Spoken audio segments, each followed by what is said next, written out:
Halo adik-adik, selamat hari Minggu. Bertemu kembali dengan Lausu Susan. Juga Fani. Hari ini kita akan memuji Tuhan, tapi sebelumnya mari kita berdoa terlebih dahulu. Allah Bapa kami di dalam surga, kami mengucap syukur untuk hari ini.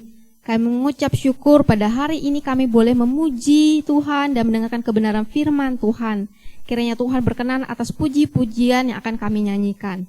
Di dalam nama Tuhan Yesus kami sudah berdoa. Amin.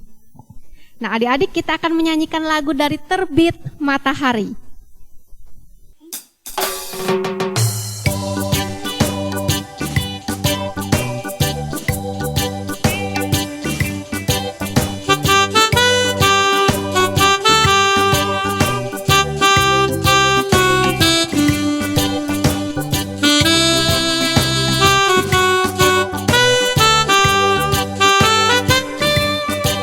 Dari terbit matahari sampai pada masuknya, biarlah nama Tuhan dipuji.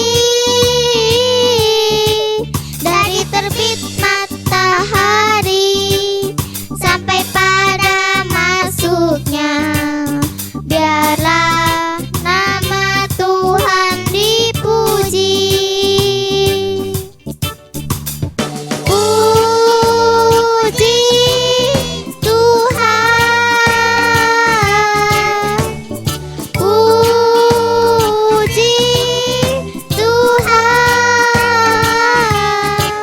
Dari terbit matahari sampai pada masuknya, biarlah nama Tuhan dipuji.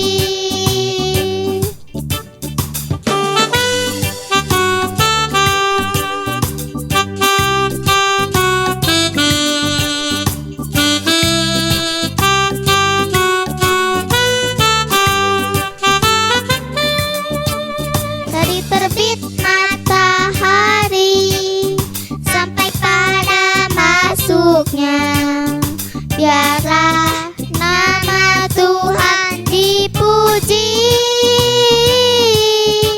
Dari terbit matahari sampai pada masuknya, biarlah nama Tuhan dipuji. Puji Tuhan, puji Tuhan. Dari terbit matahari sampai pada masuknya, biarlah nama Tuhan dipuji.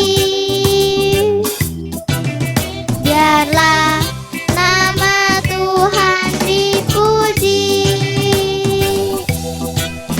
Biarlah nama Tuhan dipuji.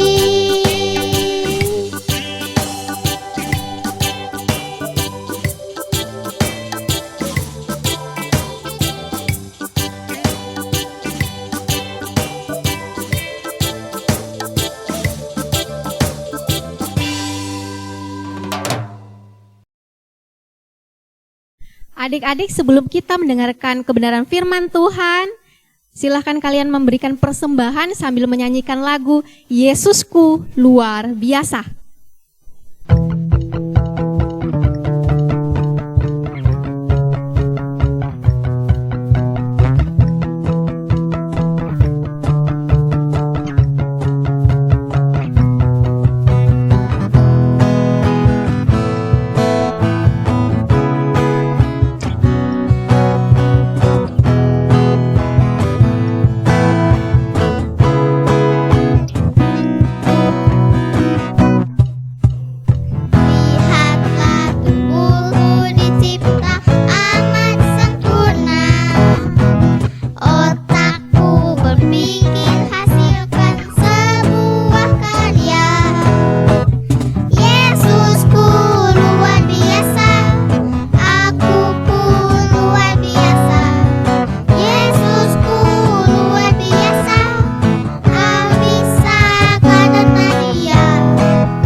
sehat ya. Tuhan selalu beserta dengan kita. Pada hari ini kita kembali belajar kebenaran firman Tuhan. Sebelumnya, mari kita bersama-sama berdoa. Tuhan Allah Bapa kami, di dalam Yesus Kristus, terima kasih saat pagi hari ini kembali kami boleh belajar firman Tuhan. Kiranya Roh Kudus berikan kami pengertian, hikmat, supaya kami bisa mengerti pelajaran yang akan kami dengar mempelajari dan dimampukan terpapan dalam hidup kami, supaya hidup kami dari pas hari semakin serupa dengan Engkau. Terima kasih Tuhan Yesus. Di dalam nama Tuhan Yesus kami sudah berdoa. Amin. Adik-adik, minggu lalu kita sudah sama-sama belajar mengenai Nabi Elia dan Raja Ahab. Tentunya kita tahu bahwa Nabi Elia dipilih oleh Tuhan untuk menyampaikan apa yang menjadi kehendak dan perintah Tuhan kepada bangsa Israel. Dan pada zaman itu adalah pada zaman Raja Ahab. Kita tahu juga Raja Ahab adalah Raja Israel yang jahat ya adik-adik ya. Nah, pada minggu ini kita akan belajar mengenai Nabi Elisa yang menggantikan Nabi Elia. Nabi baru bagi Israel. Nah, firman Tuhan yang akan menjadi pembacaan kita adalah di dalam 1 Raja-Raja pasalnya yang ke-19 ayat yang ke-19 sampai 21. Kemudian adik-adik, di sini kita akan belajar mengenai masa-masa akhir daripada Nabi Elia yang nantinya akan digantikan oleh Nabi Elisa. Jadi kalau kita lihat dari pembacaan firman Tuhan yang akan kita baca tadi ya adik-adik ya, bahwa Nabi Elia ini nantinya akan digantikan oleh Nabi Elisa. Siapa itu adik-adik Nabi Elisa? Nah, Nabi Elisa itu sebenarnya dia adalah seorang pembajak tanah. Jadi dia punya beberapa ekor lembu yang dia gunakan untuk membajak tanah sawah mungkin ya adik-adik ya. Jadi untuk membuat tanah itu menjadi subur dan gembur sehingga nanti bisa ditanami oleh tanaman. Nah, ketika Nabi Elia bertemu dengan Nabi Elisa, maka Nabi Elia menyatakan kepada Elisa bahwa Elisa sudah dipilih oleh Tuhan sebagai nabi. Apa tandanya? Nah, di ayat 19 adik-adik bisa baca bahwa di situ Elia melemparkan jubahnya kepada Elisa. Itu sebagai tanda, sebagai simbol bahwa Tuhan Allah sudah memilih Nabi Elisa itu nantinya akan menjadi seorang nabi. Nah, kemudian apa yang dilakukan Elisa sesudah Nabi Elia itu melemparkan jubahnya? Maka Nabi Elisa itu langsung pergi mendapatkan Nabi Elia dan berkata dia akan mempersiapkan segala sesuatunya, seperti dia bilang di dalam Alkitab bahwa dia akan pergi kepada orang tuanya. Kemudian juga sesudah itu dia memotong sepasang lembunya untuk dijadikan makanan. Bahkan kayu bajak untuk yang ditarik oleh lembunya itu dijadikan kayu bakar oleh Elisa, yang menyatakan bahwa Elisa ini adalah orang yang mau dengan sepenuh hati untuk mengikuti Nabi Elia. Dalam hal ini adalah dia dengan sepenuh hati mau taat kepada perintah Tuhan yang sudah memilih Nabi Elisa untuk menjadi pengganti Nabi Elia. Ya adik-adik ya. Nah, kemudian ketika Nabi Elisa dan Nabi Elia ini berjalan bersama-sama, kemudian pada saat itu adalah saat di mana Nabi Elia ini akan diangkat oleh Tuhan. Loh, maksud diangkat seperti apa? Nah, nanti adik-adik baca di 2 Raja-Raja pasalnya yang kedua, ayat yang ke-6 sampai yang ke-15 ya.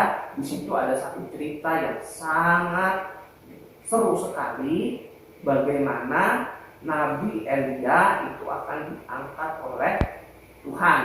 Ya, dia akan baca ya. Ustaz akan teruskan untuk apa yang menjadi ceritanya. Nabi Elia ini bertanya kepada Nabi Elisa, berkata bahwa mintalah apa saja, maka akan kulakukan kepadamu sebelum aku terangkat surga. Seperti itu ya, Nabi Elia berkata kepada Nabi Elisa. Kemudian Nabi Elisa menjawab bahwa sekiranya mungkin Nabi Elisa itu mau meminta 2 bagian roh dari Nabi Elia. Nah, kemudian Nabi Elia menjawab bahwa hal itu adalah sangat sulit dilakukan, tetapi kalau Tuhan Allah berkehendak, maka biarlah itu terjadi. Nah ya adik-adik ya. Kemudian singkat cerita bahwa Nabi Elia ini kemudian terangkat ke surga, dan Nabi Elisa ini menggantikan Nabi Elia. Nah, adik-adik bisa lihat di lembar ayat yang di atas ini ya, adik-adik lihat ya, bahwa di sini Nabi Elisa sesudah dia dipanggil oleh Tuhan, maka Nabi Elisa juga melakukan banyak mukjizat ya adik-adik ya. Jadi di dalam 2 Raja-Raja pasalnya yang ke-4 sampai pasalnya yang ke-6, di situ ada beberapa kejadian di mana Nabi Elisa itu menyatakan mukjizat. Nah, beberapa hal yang dilakukan oleh Nabi Elisa ini menyatakan adik-adik bahwa Nabi Elisa ini memang dipakai oleh Tuhan untuk menyatakan kehendak dan juga perintah Tuhan kepada bangsa Israel ya adik-adik ya. Nah adik-adik, kemudian kita bisa melihat di lembar yang berikutnya ya adik-adik ya, yaitu seperti yang adik-adik tahu bahwa sesudah Raja Salomo meninggal, kemudian kerajaannya terpecah menjadi kerajaan selatan, yaitu kerajaan Yehuda, dan kerajaan utara, yaitu kerajaan Israel. Nah, adik-adik tahu bahwa semua raja-raja di kerajaan Israel itu adalah raja-raja yang jahat, yaitu mereka tidak takut akan perintah Tuhan. Nah, sedangkan di kerajaan selatan, di kerajaan Yehuda itu adalah kerajaan dari keturunan Raja Daud, yang nantinya dari kerajaan Yehuda ini akan ada satu covenant, satu perjanjian Tuhan Allah kepada Raja Daud bahwa dari sinilah akan lahir seorang nanti kerajaan yang kekal ya adik-adik ya. Ya, jadi itu sejarah adik-adik bagaimana raja-raja di kerajaan Israel dan di kerajaan Yehuda itu mereka bergantian memimpin kerajaan, tetapi ada satu perjanjian Tuhan Allah kepada Raja Daud bahwa dari keturunannya akan lahir seorang raja yang kekal, yaitu Yesus Kristus. Oke, jadi adik-adik kita sudah tahu bahwa beberapa minggu yang kita pelajari, kita tahu ada yang namanya nabi, imam, dan juga raja. Kita bersama-sama belajar bahwa nabi itu adalah orang yang menyatakan dipakai Tuhan itu untuk memberitahuan kepada umat Allah agar mereka hidup sesuai dengan kehendak Tuhan. Ya, itu namanya nabi. Jadi di zaman perjanjian lama, nabi-nabi yang mungkin kita tahu itu ada yang namanya Nabi Nathan, Nabi Elia, dan juga Nabi Elisa. Nah, kemudian lagi ada satu juga jabatan, yaitu namanya imam. Imam itu adalah untuk memimpin umat Allah dalam ibadah, dan mereka menjadi perantara di hadapan Allah untuk mengadakan pendamaian atas dosa-dosa mereka, baik itu melalui korban keselamatan, korban penebus dosa, dan yang lainnya. Kemudian yang ketiga itu adalah jabatan raja, yaitu jabatan untuk memerintah dan melindungi umat Allah serta memimpin sebagai umat perjanjian. Contohnya raja seperti Raja Daud, Salomo, dan juga Raja Yoas. Ya, adik-adik ya. Nah, adik-adik, yang kita tahu bahwa perjanjian itu sudah digenapi di dalam pribadi Yesus Kristus, yaitu bagaimana Kristus Yesus itu menjalankan jabatan sebagai nabi, yaitu ketika Kristus menjalankan, menyatakan kepada kita melalui firman dan rohnya bahwa kehendak Allah itu berhubungan dengan keselamatan kita. Jadi, kemudian ketika jabatan Yesus sebagai imam, yaitu ketika Yesus Kristus mempersembahkan dirinya sendiri sebagai korban untuk mendamaikan kita dengan Tuhan karena dosa-dosa yang sudah kita lakukan. Dan sampai sekarang dia menjadi juru syafaat kita, yaitu berdoa untuk kita semua supaya kita bisa hidup kudus dan hidup memuliakan nama Tuhan. Kemudian adik-adik, Kristus sebagai raja, yaitu bahwa Kristus akan memerintah dan membela kita dari musuh-musuh kita, yaitu musuh iblis yang juga musuh kita, sampai akhirnya nanti kita menjadi umat kerajaan Yesus yang kekal itu.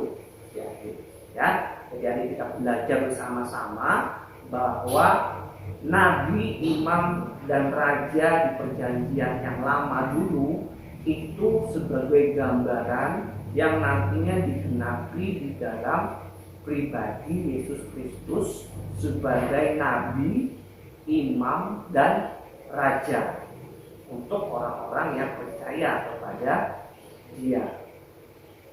Nah, jadi untuk aplikasinya ke kita adik-adik, bahwa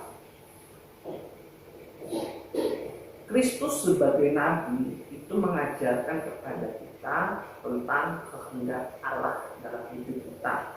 Bagaimana supaya kita hidup kudus, bagaimana supaya hidup kita melayani Tuhan, bagaimana hidup kita menjadi kesaksian bagi orang lain supaya nama Tuhan dimuliakan.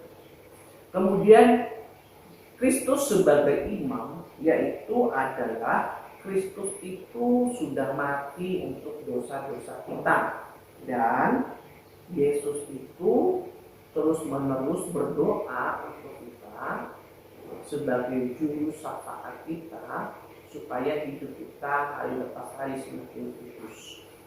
Kemudian Kristus sebagai raja adalah Kristus itu memerintah atas kita, memerintah dunia, memerintah bahkan Iblis pun sudah diperintah oleh Kristus karena Kristus sudah mengalahkan iblis itu. Dan Kristus akan melindungi kita selama-lamanya. Nah,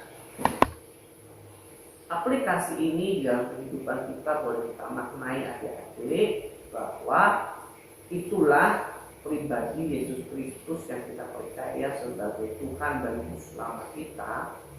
Maka dia juga menjadi nabi, dia juga menjadi imam, dia juga menjadi raja dalam kehidupan kita.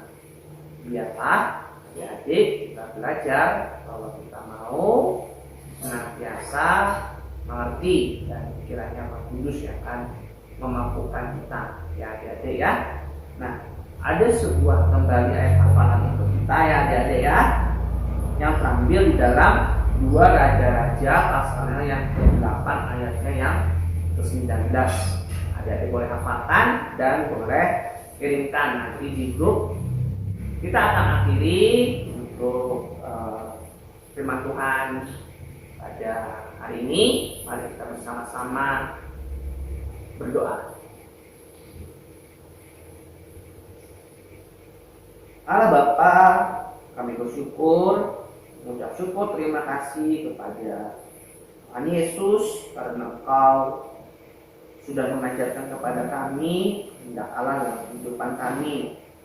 Tolong ajari kami untuk senantiasa percaya Engkau dan semakin mentaati Engkau setiap hari. Terima kasih juga Yesus karena Engkau sudah mengampuni dosa kami dan juga senantiasa berdoa untuk kami. Tolonglah untuk kami senantiasa melawan segala dosa yang menggoda kami. Terima kasih Tuhan Yesus juga karena Engkau sudah memerintah dunia ini, karena kami percaya tidak ada satupun hal yang dibuat kendali daripada Tuhan. Bahkan tolonglah ya Tuhan Yesus supaya kami senantiasa percaya kepada Engkau di dalam kondisi ketika kami takut dan miskin. Terima kasih Tuhan, di dalam nama Tuhan Yesus kami berdoa. Amin. Nah, adik-adik, sampai jumpa lagi. Tuhan Yesus memberkati.